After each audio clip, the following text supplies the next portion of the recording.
I'm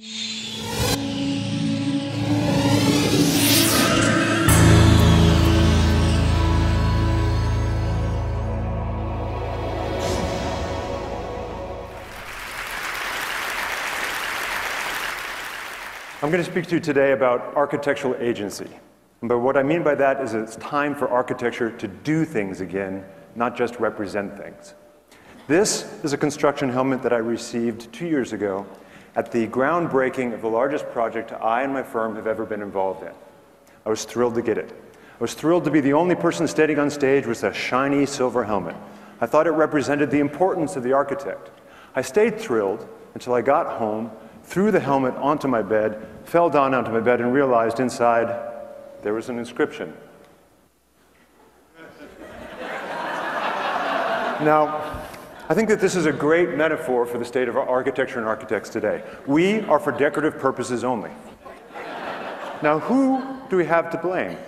We can only blame ourselves. Over the last 50 years, the design and construction industry has gotten much more complex and has gotten much more litigious. And we architects are cowards. And so as we have faced liability, we have stepped back and back. And unfortunately, where there is liability, guess what there is? Power. So eventually we have found ourselves in a totally marginalized position, way over here. Now what did we do? We're cowards, but we're smart cowards. And so we redefined this marginalized position as the place of architecture. And we announced, hey, architecture, it's over here in this autonomous language. We're going to cede control of processes. And we are going to do something that was horrible for the profession.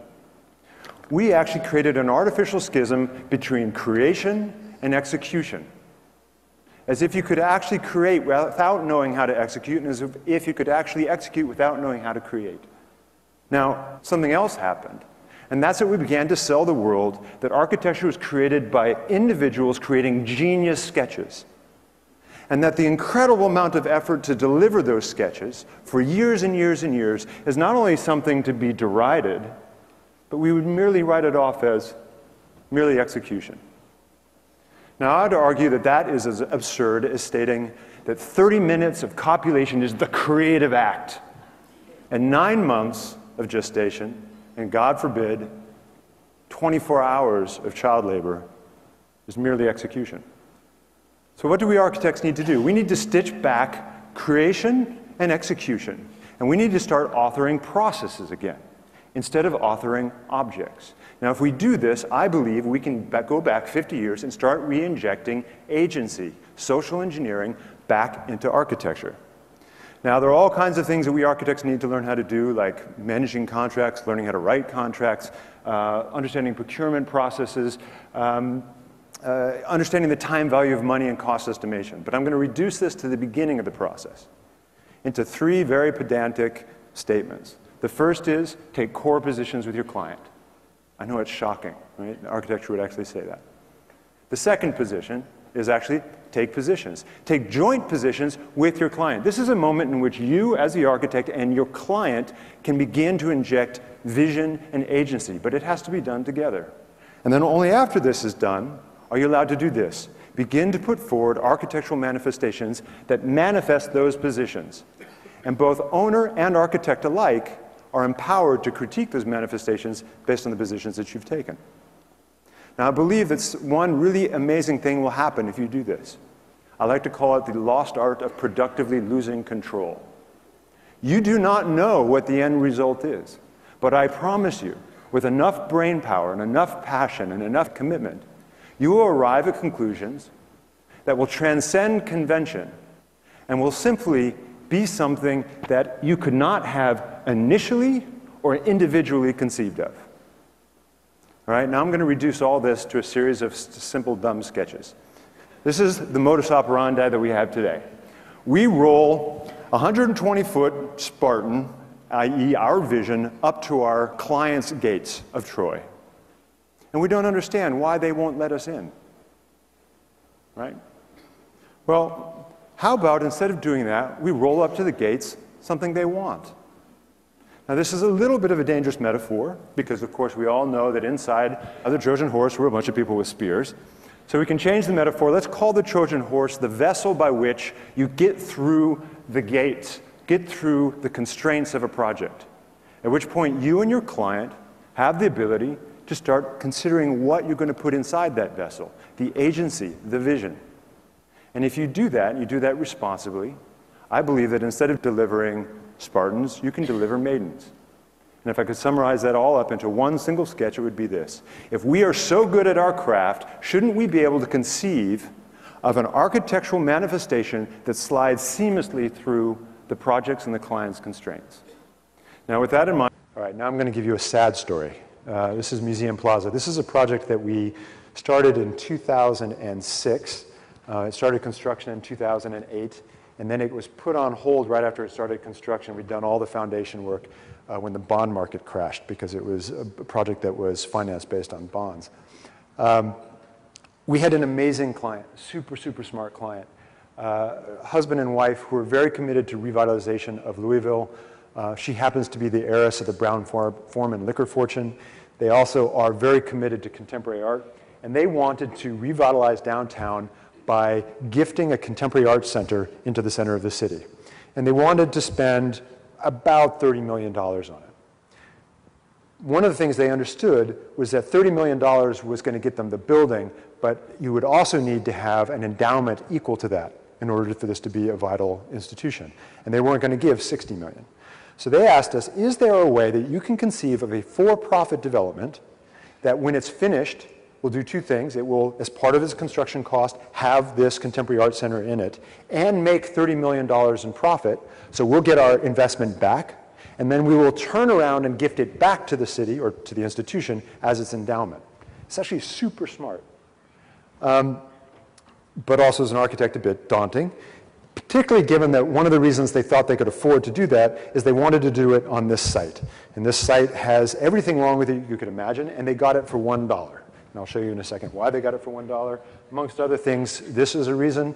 It floods up to 25 feet, about 2 or 3 times a year. Aside from the fact that it is on the wrong side of the flood wall and next to an elevated freeway, they got it for $1. Now I'm going to design the building for you very quickly in front of you. And then I'm going to go back and explain what the issues and the positions were. So here you see downtown Louisville.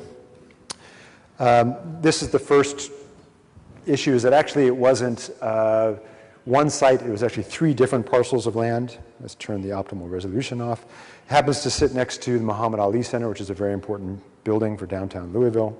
This is where it gets exciting. This is the 30-foot high concrete flood wall that you were just standing on the other side of, and the Ohio River floods into that 2 or 3 times a year.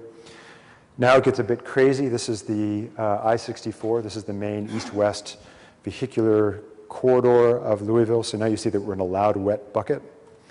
This is 7th Avenue. 7th connects from downtown as the main arterial connection to the freeway, so it actually bisects 2 of the sites, and the third one is on the other side of the flood wall. This is where it gets downright silly. This is the Louisville Gas and Electric Duct Bank. So this supplies all power to downtown Louisville, which if we had damaged it in any way would knock all power out to Louisville for about 9 months. And then almost as a joke, the city said, oh yeah, and you also have to put an east-west connection for pedestrians. We're like, really? So, working with a developer component with the client, we collectively identified that it had to be about 1.1 million square feet of development to make the $30 million that we're talking about, and it had to be mixed use so we didn't oversaturate the market. And if we would accept planning convention, we would take all the public components and we would create a plinth, because in America we love to do plinth and tower projects. So we would make a plinth and we would stick it in that middle of the loud, wet bucket. So now we would have contemporary art that was flooded on a daily basis. And because we were trying to pay for this, we would have to make these things very simple towers, and we would stick them directly on top, and at this moment we would get fired. Instead of doing that, the basic concept, again, very dumb. For us, the word dumb is not a pejorative term. Dumb was to pick the entire thing up, spin several of the components, in this case the 2 hotels, underneath to actually miss all the various things that are at grade, reposition things at top to maximize either their rental or their sales prices, and reconnect them with circulation. And the result is that. Now, to me, this is a great example, whereas if we had attempted quickly, doing quick architecture, Big Mac architecture, we would never have been able to come to this conclusion. Because if we had, we would have been shot out of the water. But because we arrived to it through a series of really sort of bizarre observations about, and I'll explain what those are in one moment, about how architecture can actually solve a series of economic problems, the amazing thing is no one ever looked at that and said, what the hell is it? They all just went, yeah, great, it works, it solves our problem. We're like, wow, really? And it comes down to the following. Here's the building. Two elements at the bottom. One was a Westin hotel, and one was kind of homestay hotel. The big block on top was offices. The two other blocks were luxury condos. And the thing in the center was all the public space of the project, all the complexity, including the Contemporary Art Institute. The reason that they bought into it were the following things. It was, the issued position were, the first, we simply said, look, from a market standpoint, we will accept whatever the market dictates. So if the market says, I need 25,000 square foot office plates, we accepted it. If it said, hey, we need 85 luxury condos, we accepted it. And we just allowed them to be the most platonic shape necessary in order to maximize the potential for financing. And we had confidence that we could come back and make a composition out of it that was going to be beautiful. The second was that by doing that, by keeping each of the towers discrete, we could actually let them fluctuate with the market. I mean, literally fluctuate with the market as we were designing. A project like this, 1.5 million square feet, $500 million, would probably take 2.5 years to 3 years to design, to go through all the design planning processes and everything else. Well, as a developer, that's horrifying because the market changes a lot faster than that, and they're about to, go on the hook for $500 million. This building could fluctuate. Every 3 months, the developer would come back to us and say, you know what? Housing market's getting soft. I need 20 fewer condos. Or you come back and say, you know what? I actually need 50,000 square feet, more feet of offices. Right? It just changed. In fact, it's the only time in my observation I've ever seen scripting work. Because it was just, we had a script, we would type in the parameters, and the drawing set would change immediately, and we keep designing. That was it. So over the life of the project, it was literally doing this as we were designing. Now, in terms of risk, what that means is that the risk went from 3 years to about 3 months, because 3 months would be the time it would take to say finally, okay, we're ready to go, freeze the shape, send it to a wind tunnel test, get the information back, design the foundations, and then start construction. And then the third position was this. We would take all the complexity and dump it into the middle. That's about 15% of the project, and that would allow us to accelerate the other 85% such that we could start construction after only 14 months. So between those two things, imagine in terms of risk how this is an advantage. It reduces the market risk from 3 years to 3 months, and it pushes that 3 months from being 3 years out to 14 months out. That's why this was a home run from a developer standpoint, to the point that, as I said earlier, as bizarre a building as that is, the developer did not once talk about aesthetics with us. Never once was there debate of, oh, hey, I don't like the way it looks. He was just like, go, run. And that's actually a really strong position to be in. I would call that performance-based architecture. Here you see the different galleries in the center. One of the original charges of the couple client is that they wanted the art to be literally, not just metaphorically, but literally at the center. They wanted the art to be operating on everyday life. They also needed it to be climate controlled and security controlled. So we were trying to figure out ways to do that. And again, we found a very kind of simple, dumb solution. And it has to do with technology that 3M was doing in the 90s. 3M wants to sell plastics in advertising. We wanted people to see in. But 3M did a lot of research on how the cones and rods in our eyes work. And they figured out that there was a pattern that actually confuses our brain. And it was a pattern such that if it was any color other than black, our mind fills in what it's seeing. So in this case, you generally see something white as a white surface. On the other hand, if you use black, your eye fills it in with what's behind it. It has a very simple, subtle pattern that they figured out. So in fact, from one side it's opaque and one side it's transparent without any moving parts. And there you see the effect. So we made it black on one side, white on the other, and that meant that inside the gallery, in the center of the building, which you see in the lower, you'd get a little bit of a ghosting of all the other activities, the restaurants and the bar and the gym and other things happening on the outside of the art. But when so there you see inside the gallery. But when you're in all those ancillary things, you would actually see the art. And this became a really important tool when we were negotiating the management services agreement. Now imagine an architect sitting at a table with a developer as well as the people who are going to be leasing parts of the building, and it's the architect who's driving the show. And the reason we could drive the show is we would say to Westin Hotel, hey, look, we've come up with a design in which normally you charge $18 for a ribeye. Well, how much would you charge for that ribeye if you can see the deconing show? They would go, oh, $25. I'm like, okay, great, $25. How about we split the difference?